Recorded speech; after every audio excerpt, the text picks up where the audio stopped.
Hi, my name is George Chen. I'm the head of strategy at Avatar. I've been here for the last 6 or so months.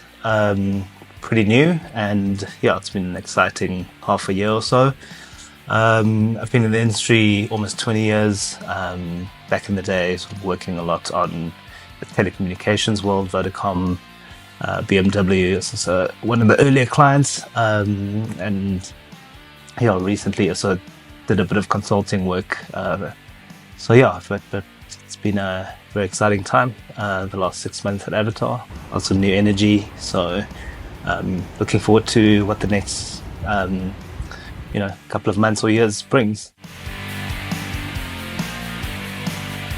Sort of growing up in the 80s and 90s, there were a couple of big mega brands out there in the world, and you couldn't help but gravitate towards them, the likes of Nike or a BMW, for instance.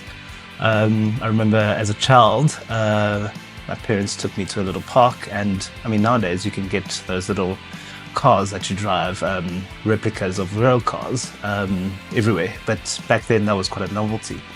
And I remember my dad saying, "No, you really should drive the Mercedes because it's the best car."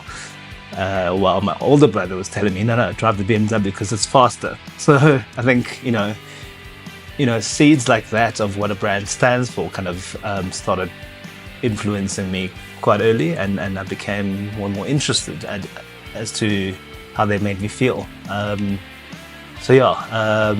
think later on in life, my dad being quite entrepreneurial, started distributing a lot of the branded stuff before all the official agents came back into the country. So, it was a little bit of sales and branding exposure that I got without even knowing it. So that's probably just shaped my influence or influenced my thinking in terms of what brands can do and how they can make people feel.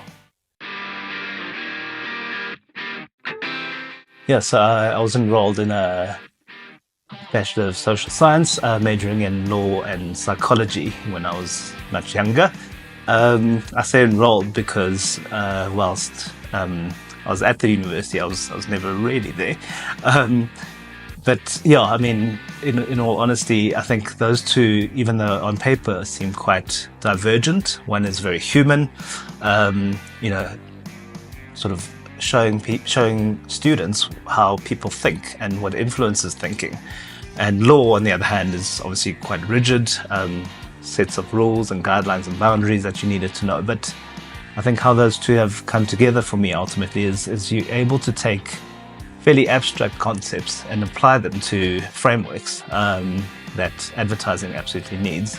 But I think first and foremost, it's about understanding people and what makes them behave in certain ways, and then being able to apply a set of rules or principles to help guide them to make choices or influence their choices down the line.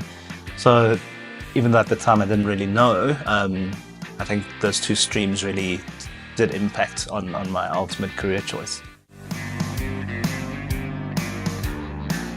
Yeah, I think the most challenging sort of period in my work career probably was in the earlier days. We had a very small team, and it kind of grew very quickly, and we were fortunate enough to be appointed the lead agency on Vodacom. Obviously, being a sort of multinational brand, they had certain sets of expectations, and timelines were always a challenge. I think in the telecoms world, that's the reality.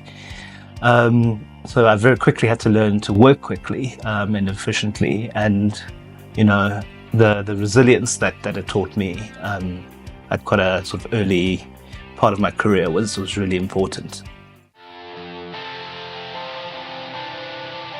I think there are three sort of areas. I think from a comms perspective, and there are loads of experts out there already, AI is obviously a key influencer in terms of what we do and how we deliver our work and how it affects people.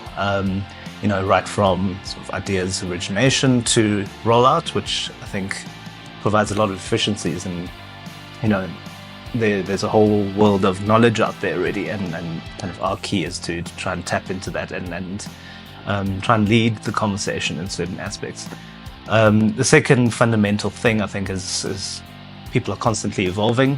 While social media has been obviously a breakthrough in the last 20 years, the way it's been engaged with now is again changing and evolving. So how do agencies and brands tap into that change as well, and again stay relevant for people whose attention is more and more divergent. But I think the most important aspect for me is brands themselves. A lot of brands have a lot of core strengths, and we know that the marketplace is becoming more and more flooded every single day with various competitors, even outside of your category. For brands, it's about innovating and then stretching what it is that they fundamentally stand for in a relevant way, to invite people to engage with them in new ways. So, the likes of Oreo, for instance, whilst their core strength is a sort of cookie, nowadays it's also milkshakes, it's also innovations and collaborations, and none of it feels unnatural. The challenge, I think, for brands is to be brave enough to try new things, but do so in a way that's true to what their brand stands for. Yeah, I think teamwork is probably the key thing to real success. Traditionally, I've never really managed a big team, but I think really it doesn't make a difference. It's about who you are as an individual. You have to be able to trust that the person next to you has the same objectives as you, I think, fundamentally. And the best way to do that, I guess, for me, has always been kind of to do it and then to bring everyone along on that journey. I've learned doing it by yourself, you can never be as efficient or as breakthrough as we could be when the team works together. So whether you're a leader or not, it doesn't matter. It's about fostering that sense of collaboration with all the people around you, all the influences around you, and together get to a better place. Yeah, I've known Z and Vili for a number of years, actually, from Avatar's inception all those years ago.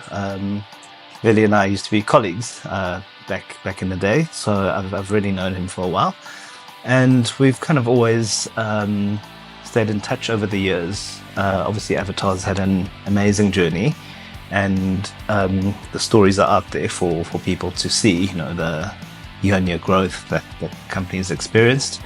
I think over the years we've always tried to collaborate, but it's never quite worked out until now.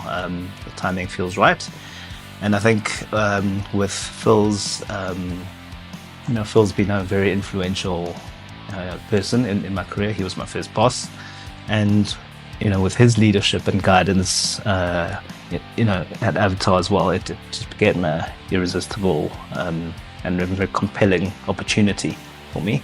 At Avatar, I think what really struck me walking through the doors is that there is a lot of positivity amongst the team. So that's a great starting point. I think there's, with any work environment, opportunities for us to be better and challenge ourselves to be better. And I think there's a very open spirit and spirit of collaboration to try and be better. That really is a key and very important ingredient for growth. I think looking at the global stage first and foremost, sense of creativity is almost dictated to the rest of the world. It's what kind of the leading markets think creative should look like or be, and that's just blatantly not true, because creativity can and does come from everywhere.